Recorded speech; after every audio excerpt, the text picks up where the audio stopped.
छिंदवाड़ा में सर्दी खांसी की दवा पीकर जान गंवाने वाले बच्चों की संख्या बढ़कर अब 18 हो गई है।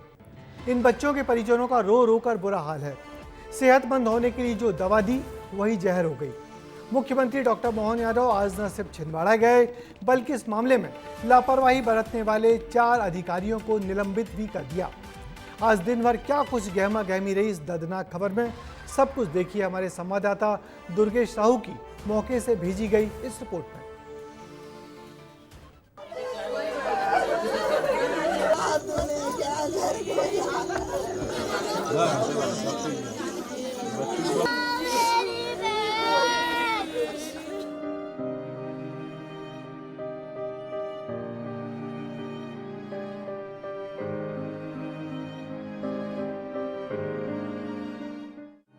पापा घर ले चलो, ये शब्द हैं 2 साल की मासूम बच्ची योगिता के। 1 महीने पहले जो ताली बजाते हुए गणपति बप्पा की आरती कर रही थी, वो हंसती खेलती नादाम मासूम अब इस दुनिया में नहीं है। और इसकी वजह है कोल्ड ड्रिफ्ट कफ सिरप, जिसने ऐसे ही 18 मासूमों की जिंदगी छीनी है।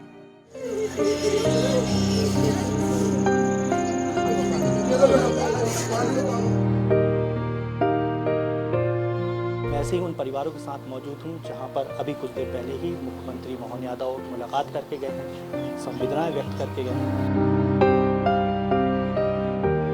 सर ने सबकी बात सुनी कि क्या हुआ, कैसे हुआ, और उन्होंने बताया है कि डॉक्टर के ऊपर कार्रवाई हुई है।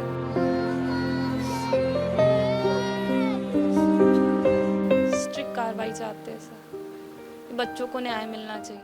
प्रशासन की सबसे बड़ी लापरवाही के खिलाफ सरकार भी सख्त है। मुख्यमंत्री डॉक्टर मोहन यादव ने छिंदवाड़ा पहुंचकर मृतक के परिजनों से मुलाकात की और मदद के साथ ही सख्त एक्शन की भी बात कही। वो फैक्ट्री भी सील की गई और वो दवाई से जो बच्चे जिनकी भी तबीयत बिगड़ी थी और घटना जिनके साथ हुई है, दुख की इस घड़ी में हम सब उनके साथ हैं और हम इस पे तमिलनाडु सरकार के साथ संपर्क में भी हैं।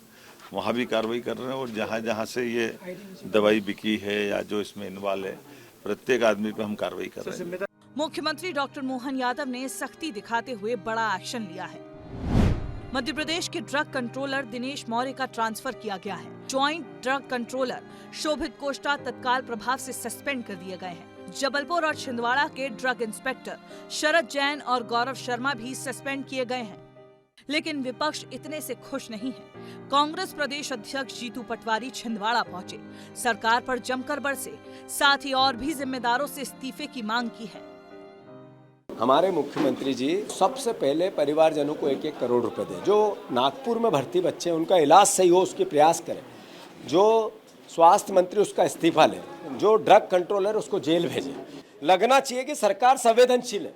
चाहे सरकार के मंत्री हो, सरकार के प्रतिनिधि हो, कोई लोग वहाँ पर नहीं पहुँचे।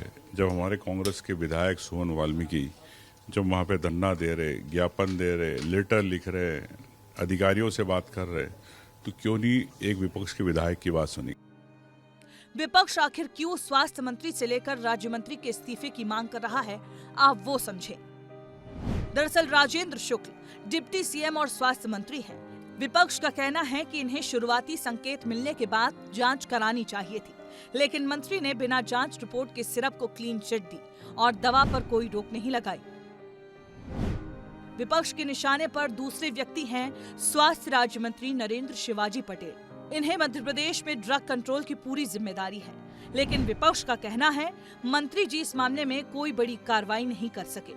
इनके अलावा फूड और ड्रग कंट्रोलर दिनेश मौर्य हैं, जिनके पास दवाओं की निगरानी की जिम्मेदारी है। हालांकि मुख्यमंत्री ने इन्हें पद से हटा दिया है। इनके अलावा एक चेहरा वो भी है जो आपको दिखाना जरूरी है, प्रशासन का।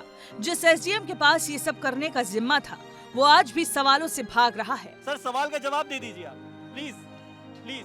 क्या स्थिति है अभी, क्या स्थिति सर बताइए। क्या अभी निकल रहे हैं, बताते हैं क्या स्थिति है सर? अभी पोस्टमार्टम जो हुआ है उसकी रिपोर्ट आएगी। तो ये तस्वीरें सवाल पूछती हैं कि आखिर क्यों एसडीएम साहब सवालों से भाग रहे हैं।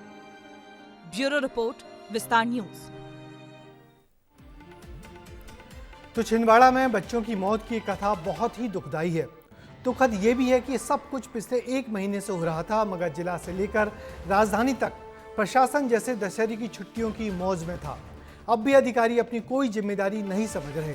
18 बच्चे तो नहीं रहे, मगर नागपुर में जो 8 बच्चे अभी भी अस्पतालों में जिंदगी और मौत से जूझ रहे हैं, उनकी हालत भी कोई बहुत अच्छी नहीं है। सरकार को अब उन बच्चों की सुध लेनी चाहिए, जिससे उनकी जान की सलामती सुनिश्चित हो सके।